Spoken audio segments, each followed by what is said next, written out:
അമ്മ മീറ്റിങ്ങിനും ഞാൻ വരാറുണ്ട്. എന്തിനാ ഇത്രയധികം കഷ്ടപ്പെട്ട് വരുന്നത്? ഞാൻ ഇന്നലെ ലാലേട്ടനോട് പറയും കൂടി ചെയ്തതാ, ഞങ്ങൾ ഇത്രയും കഷ്ടപ്പെട്ട് വരുന്നത് എന്തിനാന്നറിയില്ലേ, നമ്മള് ലാലേട്ടനെയും മമ്മൂക്കയോടൊപ്പം ഒന്നിരുന്ന് ഫോട്ടോസ് എടുത്ത് കണ്ട് വർത്താനം പറഞ്ഞ് അതിനൊക്കെ കൂടിയാണ് നമ്മൾ അവിടെ വരുന്നത്. പക്ഷെ ഇന്നലത്തെ നിർഭാഗ്യവശാൽ ഇങ്ങനെയൊക്കെ പ്രശ്നങ്ങൾ ഉണ്ടായി.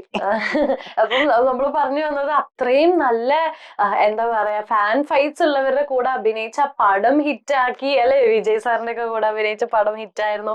അതുപോലെ അഴകിയ രാവണനിലൊക്കെ നമ്മൾ ആ ഒരു എപ്പോഴും മെമ്മറബിൾ ആയിട്ട് നിൽക്കുന്ന, ഞാൻ ഇൻട്രോയില് പറഞ്ഞ ഒരു കൊച്ചു പെൺകുട്ടി നമ്മളെ വീട്ടിലെ ഒരു അനിയത്തിക്കുട്ടി അല്ലെങ്കിൽ അങ്ങനത്തെയൊക്കെ കുറച്ചൊരു സ്നേഹം തോന്നുന്ന രീതിയിലൊക്കെ. അപ്പൊ അവരായിട്ടൊക്കെ ചെയ്ത സമയത്ത് ചേച്ചി പറഞ്ഞ പോലെ ചെറിയ പ്രായത്തിലാണല്ലോ വന്നതും അഭിനയം തുടങ്ങിയതും. മമ്മൂക്ക എന്ന് പറയുമ്പോൾ അല്ലെങ്കിൽ വിജയ് എന്നൊക്കെ പറയുമ്പോൾ നമുക്ക് അവിടെ ഭയങ്കര തമിഴ്നാട് മലയാളി ഓഡിയൻസ് പോലെ ഭയങ്കര ഫാൻ ബേസ് അല്ലേ.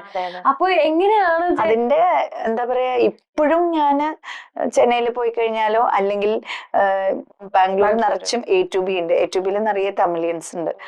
വന്നു കഴിഞ്ഞാലും പക്ഷെ ഞാൻ ഇങ്ങനെ അഭിനയിച്ചിട്ടുണ്ട് എന്നുള്ള ഇത് തോട്ടിലല്ലല്ലോ നമ്മൾ നടക്കുക.